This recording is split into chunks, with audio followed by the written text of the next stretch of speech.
દેશ આખું રામ મંદિર બને તે માટે લડ્યું, પણ ભાજપિયા નેતા તો રામની જમીન જ પણ ખાઈ ગયા. નવમો રસ્તો અપનાવવાના નામે કચ્છ ભાજપના બે મોટા નેતાએ વરસામેડીમાં 2000 કરોડનો પ્રોજેક્ટ માંડ્યો.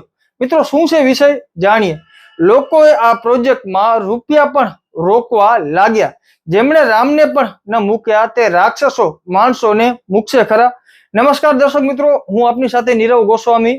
વાત કરીએ અંજાર અને ગાંધીધામમાં ભાજપ સાથે જોડાયેલા અને રાજકારણમાં બહુ મોટું નામ ધરાવતા બે રાજકીય આગેવાનો ન માત્ર ભાજપ પાર્ટીને પરંતુ સમગ્ર હિન્દુ સમાજને અંધારામાં રાખી રામના નામની જમીન ખાઈ જાય 2000 કરોડનો પ્રોજેક્ટ અંજાર તાલુકાના વરસામેડી ગામની સીમમાં માંડ્યો છે, જેમાં લોકોને ખરેખર આ જમીન રામના નામે હતી તે તેમને ખબર જ ન હોવાથી લોકોએ આ પ્રોજેક્ટમાં રૂપિયા પણ રોકવા લાગ્યા હતા. એક તરફ આખો દેશ રામ મંદિર બને તે માટે લડ્યું હતું અને ભાજપના આ નેતાઓએ તો રામની જ જમીન ખાઈ સમગ્ર હિન્દુ સમાજની લાગણી દુભાવી છે.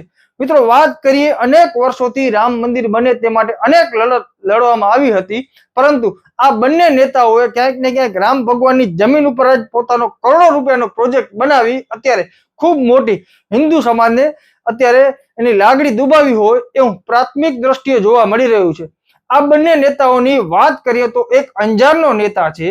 પોતાના કાકા સાથેની રાજકીય લડાઈમાં ફેમસ થયેલો આ નેતા સમગ્ર કચ્છમાં પ્રખ્યાત છે અને જમીન અને કંપનીઓમાં કરોડોનું રોકાણ કરી ખોટા કામો કરી અરબો રૂપિયા બનાવ્યા છે. તો બીજા નેતા તો ગાંધીધામનો છે. વેપારીઓના નામે ચરી ખાતો આ નેતા અંજારના નેતા સાથે વર્ષોથી ભાગીદાર છે અને તેના તમામ કાળા કામોમાં સહભાગીદાર પણ છે. આ એ જ નેતા છે જેમની કંપનીઓમાં થોડા સમય પહેલા એક એજન્સીનો દરોડો પડ્યો હતો અને તે બાબત છુપાવવા કરોડોનો વ્યવહાર પણ કર્યો હતો.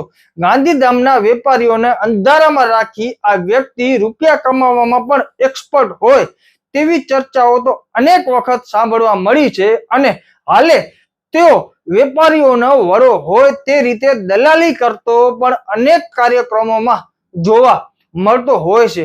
તમે નીરવ ગોસ્વામીને જાણો છો અને સ્વતંત્ર સમાચારને પણ જાણો છો.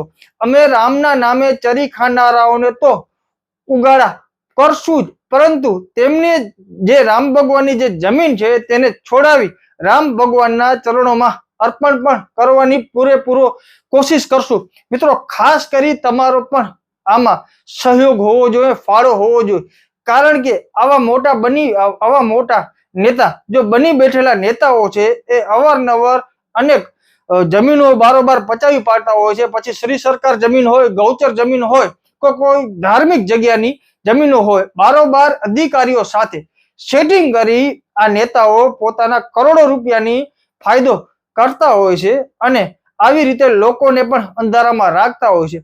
મિત્રો, આ બુલેટિનમાં અમે નેતાઓને ઉગાડા નથી પાડતા, કારણ કે અમે હજી પણ એમને એક મોકો આપવા માંગીએ છીએ, એક ચાન્સ આપવા માંગીએ છીએ કે તમે સુધરી જઈ અને જે રામ ભગવાનના નામની તમે કરોડોની જમીનનો તમે જે ભ્રષ્ટાચાર કર્યો છે, તે કૌભાંડ કર્યો છે, તમે ફરીથી રામ ભગવાનના નામે તમે તમારી ઈચ્છાથી તમે કરવા માંગતા હો તો આ તમારા માટે છેલ્લો ચાન્સ છે. બાકી આગલા બુલેટિનમાં અમે ચોક્કસથી એ નેતાઓના નામ પણ જાહેર કરશું. જો એમનામાં સદબુદ્ધિ નહીં આપે ભગવાન તો એના નામ પણ જાહેર થશે, સર્વે નંબર પણ જાહેર થશે અને જે પણ નોંધો અધિકારીઓ દ્વારા જે આવી નોંધો પ્રમાણિત કરવામાં આવી છે એ પણ અમે જાહેર કરશું. બાકી આખા વિષયને લઈ, આખા સમગ્ર અહેવાલને લઈ તમે શું કર્યા છો કમેન્ટ દ્વારા જરૂરથી જણાવજો.